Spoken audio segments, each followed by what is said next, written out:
Récemment sur YouTube, on a vu énormément de b-roll IA comme cela. Donc c'est des b-roll où en fait la personne n'a pas vraiment de visage et fait une action. L'avantage de ce genre de b-roll, c'est que ça va être impersonnel, c'est-à-dire que c'est vraiment pour décrire une situation. Vous voyez, il n'y a pas besoin de mettre le visage de la personne et tout le monde va comprendre. Donc aujourd'hui, on va apprendre comment reproduire ça avec des outils IA gratuits et ensuite on va se rendre sur DaVinci Resolve pour que je vous montre comment l'importer et comment faire quelques modifications. Aujourd'hui, c'est vraiment important de savoir faire ce genre de b-roll. C'est énormément demandé par les clients et en plus c'est assez rapide à faire. Et donc c'est parti. Alors déjà, on va venir sortir de DaVinci pour la première étape et on va se rendre sur ChatGPT. Une fois qu'on est sur ChatGPT, en fait, soit vous allez prendre une image de référence par exemple d'une vidéo où il y a ce genre de b-roll, vous allez l'importer dans ChatGPT et lui demander un prompt pour ça. Soit vous pouvez essayer de décrire directement à ChatGPT ou sinon, si vous avez la version payante, ce qui peut être un peu mieux, ça va être d'aller dans les GPT ici et de venir chercher Documentary. Et quand vous cherchez Documentary, vous voyez que ici, les deux premiers, ça va être donc le style qu'on veut reproduire. Donc on va prendre celui-là, c'est celui qui est le plus utilisé. On peut faire démarrer le chat. Moi, j'ai déjà le chat ici. Et une fois qu'on est là, en fait, on a juste en fait à lui décrire la scène qu'on a envie. Par exemple, si dans une vidéo, ça parle d'une scène de guerre ou d'une scène dans une banque ou une scène en prison, peu importe, on va juste en fait venir décrire cette scène-là assez simplement. Donc là, par exemple, on peut dire un braquage de banque. Vous voyez qu'on rentre vraiment que quelques petits mots. En fait, on va pas rentrer énormément de mots parce qu'il va nous faire le prompt tout simplement. Donc on veut juste décrire la scène. Bien évidemment, si on a en fait plusieurs angles à aborder dans le braquage de banque, par exemple, quand il prend les lingots, quand il entre dans la banque, on va faire plusieurs prompts. Mais là, pour la vidéo, je vais juste en faire un. Et donc là, vous voyez, il va nous faire plusieurs prompts. À nous de choisir celui qu'on veut. Là, je vais venir prendre le premier. Je vais pas me prendre la tête et je vais juste faire CTRL-C. Une fois qu'on a fait ça, on va se rendre sur Internet, sur l'IA Google FX. Donc là, on tape Google FX et une fois qu'on a tapé ça, on va venir prendre ce lien-là, donc Google Lab. Là, vous allez devoir créer un compte, c'est 100% gratuit, bien évidemment. Et ensuite, vous allez faire essayer le truc en haut à gauche là, ouvrir l'outil, et une fois que vous êtes dans l'outil, ici, vous allez mettre donc votre objet. Donc, vous pouvez importer une image ou taper le prompt. Donc, on va venir taper le prompt. Ensuite, ici, on peut choisir un style si on a envie et la mettre une scène. Nous, on va juste ici, en fait, taper le prompt. Donc, on copie-colle, on fait générer. Et là, on va attendre un petit moment. Franchement, c'est plutôt rapide à générer comparé aux autres IA. Donc là, notre objet a bien été importé. Là, on peut venir mettre la scène et le style. Comme je vous ai dit, on va pas le faire. Et donc là, on va juste en fait lancer le prompt directement. On pourrait réécrire des suggestions de notre prompt si on voulait. Ici, on peut venir choisir la dimension, vous voyez, carré, portrait ou paysage. Donc, si jamais on est sur TikTok ou sur YouTube, et ensuite ici pour en fait diversifier les résultats. Maintenant, vous voyez, si on regarde, il est venu bien nous faire en fait les prompts. Donc, on peut regarder le résultat. Vous voyez que là, c'est vraiment très bien. Donc, c'est parfait. Et une fois qu'on a ça, en fait, maintenant, on a deux solutions. Soit on peut venir animer tout ça directement en fait dans Google FX, ou sinon on peut faire sur Kling AI. Je vais faire les deux et on va voir lequel donne le meilleur résultat. Donc, pour faire ça, on va cliquer sur l'image qu'on préfère. Donc, moi, je vais dire que c'est celle-là. Et ici, il y a animer. On clique sur animer et maintenant, on va venir en fait noter le style d'animation qu'on veut. Moi, je vais dire un dézoom général de la scène et le personnage lâche son sac et est confus. Voilà. Donc là, j'ai fait un prompt assez simple. Pendant que le prompt va se faire, on va se rendre directement sur Kling AI. Donc pareil, on vient sur Internet, vous tapez Kling AI, vous prenez le premier lien et une fois qu'on est là, faites Trade Now. C'est pareil, vous allez devoir créer un compte. C'est rapide et gratuit. Ensuite, vous allez dans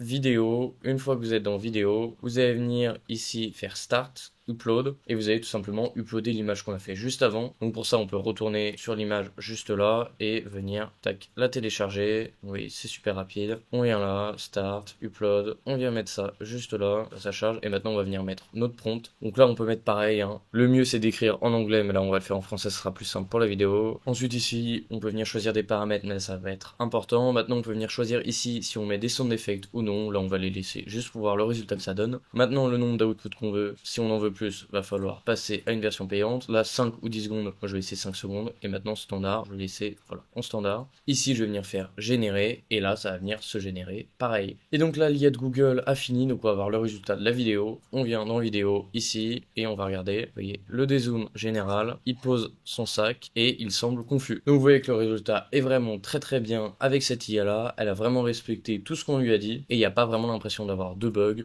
On peut venir la mettre en plein écran. Et regardez.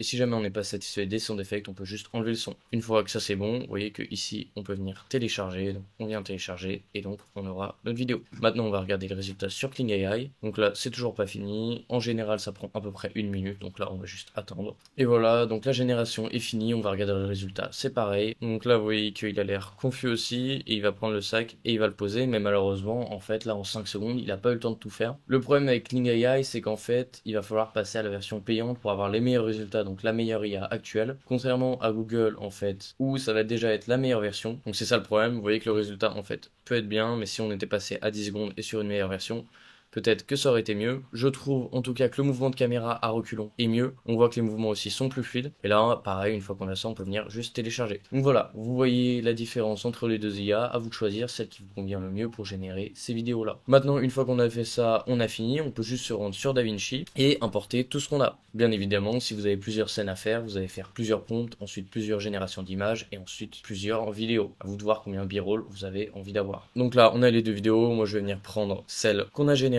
avec Google, je trouvais qu'elle avait un meilleur résultat. On est là, tac. Là, les sound effects, moi je trouve qu'ils sont pas dingues, donc je vais venir les supprimer. Et donc là, on va venir ajouter quelques effets pour rendre cette scène un petit peu plus épique. Déjà, ce qu'on va pouvoir venir faire, ça va être ajouter une vignette. Je vais venir ajouter, voilà, la vignette, augmenter la taille, augmenter l'anamorphisme, augmenter adoucissement. Vous voyez que là, ça va rendre la scène un petit peu plus épique. On peut venir aussi ajouter du glow, venir baisser ça, augmenter la taille de lueur pour tout ce qui est au niveau des lumières ici. Ensuite, on va venir dans effets et on va venir chercher split.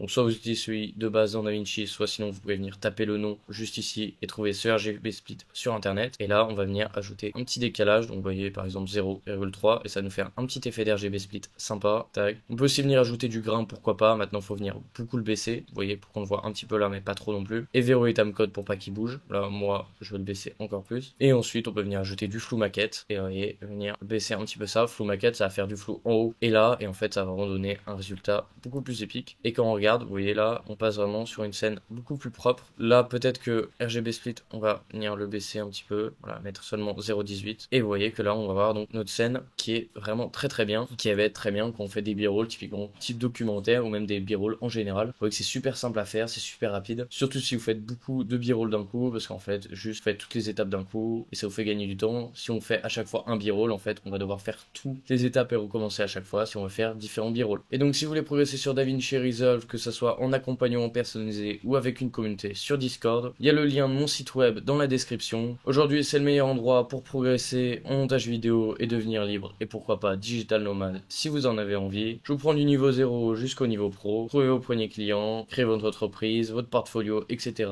etc. Je vous accompagne vraiment de A à Z. Pareil pour la communauté Discord, la communauté en fait vient vous aider et en plus vous avez plus de 100 masterclass déjà actives. Donc si vous êtes intéressé pour progresser, comme je vous ai dit dans la description, il y a mon site web. À vous de choisir l'offre qui vous convient le mieux, serveur Discord ou accompagnement personnalisé. Et donc on se revoit pour une prochaine vidéo. Allez, à plus.